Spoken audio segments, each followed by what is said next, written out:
Hi everybody, Shulamit, Lazarus here, coach, healer, clairsentient, frequency whisperer. I want to talk today about the law of attraction and how it actually doesn't exist. I know that sounds really strange, right? The law of attraction doesn't exist. It's like this whole commercial thing, the law of attraction, everybody's got it. It's a meme and it's mainstream. It doesn't exist. It doesn't exist. You're not separate from your reality. You create your reality. And you partner with your reality. You don't passively attract your reality. So let's just look at the scientific basis of that. And then we'll go on to talk about trauma, which actually creates the reality of the future before you're even in it. And we'll talk about how that works. So there was an experiment done called the double slit experiment. And for those of you who know about it, I'm going to be putting it in brief. And for those of you who don't know about it, it's something that you might want to check into. So in the double slit experiment, science threw photons, so we'll imagine that these are two slits, through two slits in a surface. There was a surface behind that surface. And it showed that at times the photons showed up as two complete slits, but other times it was a scatter. And they couldn't figure out why. And then what they discovered is that when they had a counter that was in essence an observer counting, then it showed up as two slits. When there wasn't counter there, it was a scatter. The implications of that are huge. And when people really get it, they realize how incredibly powerful we are. So, our reality is something we partner with and we unfold with and into. We don't attract like some passive, small little thing attracting something. We're not a magnet separate from everything else, attracting it. We're literally creating it. Literally creating it. So let's talk about trauma. And I'm going to try and make this a shorter video than I normally have because people's attention spans for videos seem to be 10 minutes. I'm used to romper room, so I can sit for a whole hour. Anyway, okay. Trauma.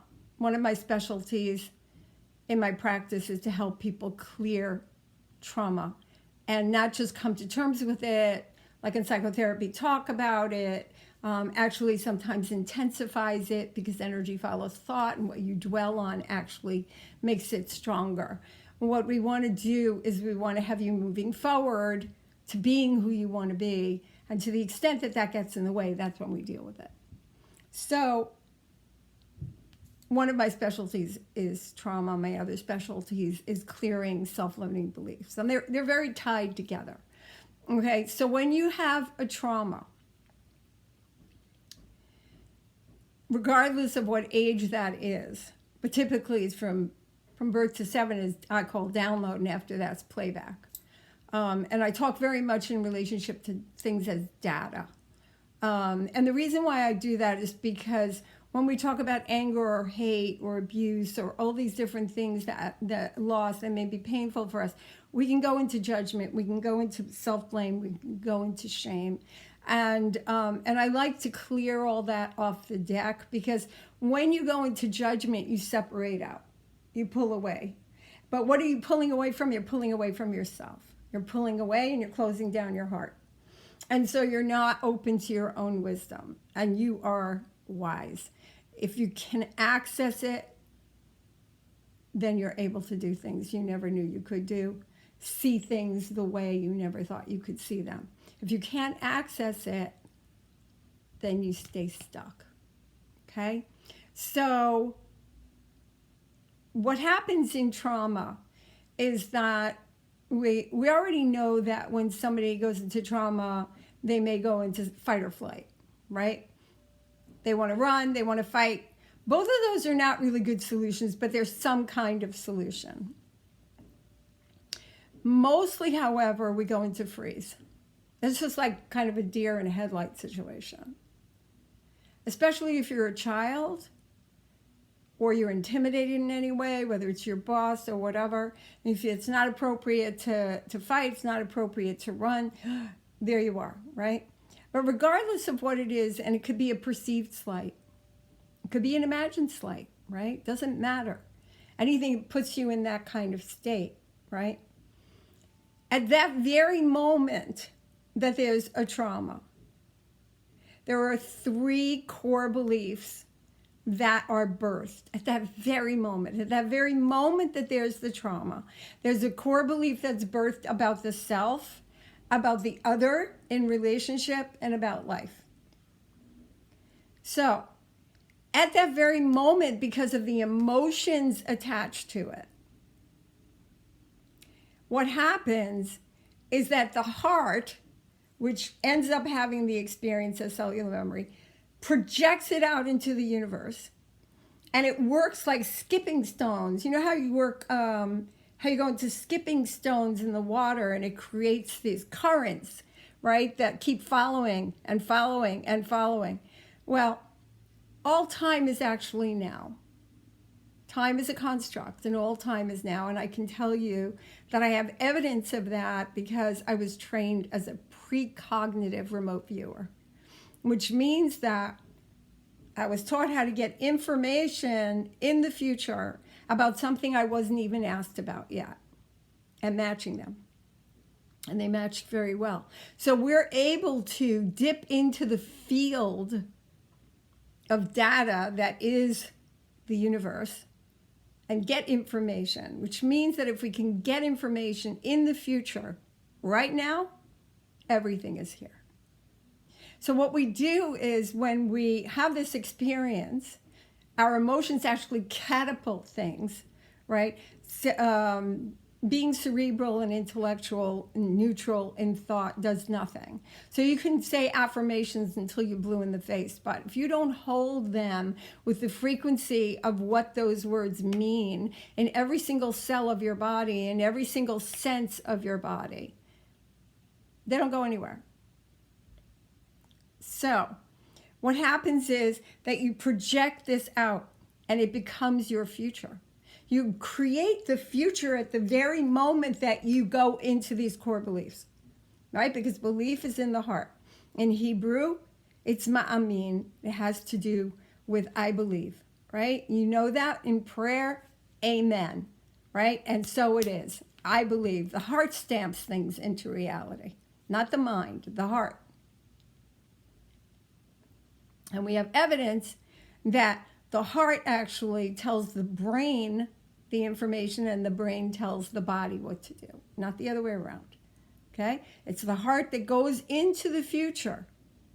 And this is really important in terms of people who are involved in sales, because if you already have a self-limiting belief that there's going to be a no on the other side of that phone, most probably it'll be there. The heart goes into the future, projects into the future, takes information out of the future, comes back, gives it to the brain tells the body what to do, okay? So at that moment that you have your trauma, you're creating your future. So by the time you get to that result of that future, you're no longer connected with the self that created it. And you may not be happy with what you created. Nonetheless, that self is still there. That self is still holographically, right? Holographically holding, looping that information, that experience, those conclusions. And so what happens is anything that comes close to that will trigger it. It's almost like it vibrates it, right? Starts bringing it up. But it never gets processed. It never gets processed. And so what happens is that it stays stuck in storage. I find the computer analogy very, very helpful. So it stays stuck in storage. and with the work that needs to be done is you need to take it out of storage and process it. Well, how do you process it? You don't process it as much at the brain level. It's at the consciousness level, and that is your being, right? So things like EFT and matrix reimprinting and the Lazarus process, all of which I do, they're all about taking it in, processing the data, integrating the data, and becoming current. Because unless you become current, you keep experiencing the triggering of those self-limiting beliefs, of that trauma. And as long as you do that, then as the one partnering with the reality you're creating, you are the observer. You are partnering with that reality you're creating. You'll keep creating it. Okay? So all the affirmation, all the talking, all the programs, all the everything doesn't do anything to really shift the reality that you create. And as long as we think that it's the law of attraction, then subconsciously we keep telling ourselves that we're passive, right? And it's just coming to us. Oh, I attracted this, I attracted money, I attracted this love, I attracted this situation, whatever. But it's not. It's the law of creation, right? Now, if you look at the Bible, and I'm not majorly, versed in the Bible, but there's certain things that stick out to me that they speak energetic truths to me. And that is, first, there was the word, right? Well, what does word mean? Word is actually vibration, right? It's frequency, right? And in Hebrew, in my background, which is very Orthodox Judaism, we were told never to say God's name in vain. I'm sure you've heard that before. So we're told to say Hashem, the name. Well, actually, that's closer to God's name, which is frequency, vibration, right? So it's really the law of vibration. It's the law of frequency, right? And anything that heals, homeopathy, energetic healing, EFT, matrix reimprinting, the Lazarus process, all these things that we do that affect the vibration or the frequency of us, they're the ones that heal. Because illness is at the frequency vibration level. And when we start understanding that and realizing that everything we see around us and hear and feel is actually an illusion and actually is packets of data that we're perceiving, and because we don't want to be overwhelmed, then we bring it in and we make chairs and curtains and paintings and people and whatever, right? But it's actually data, okay? So I just think it's extremely important that people realize this is the law of creation, not the law of attraction. And you are incredibly, incredibly powerful. And that data that sits inside you that makes you feel that you are something that you're not, that makes you believe something that is not necessarily true for you, that's hurting you, that's stopping you from being everything that you can be cleared. And when it's cleared, you unfold from your natural, innate, divinely loved source of being and into a possibility that is magnificent and infinite. Okay, I wish that for you. I send you love. I hope you enjoyed this video. If so, I'm going to sound just like one of those guys. Subscribe. And you'll get my next video. You might want to check my other ones out. I did a walk away video that touched a lot of people. I've also done something on vaccination and side effects because as a mom, a nurse, and a homeopath, I know about that more intimately. And also there are other ones that you may enjoy. All right, I'm sending you love. Have a wonderful day. Bye-bye.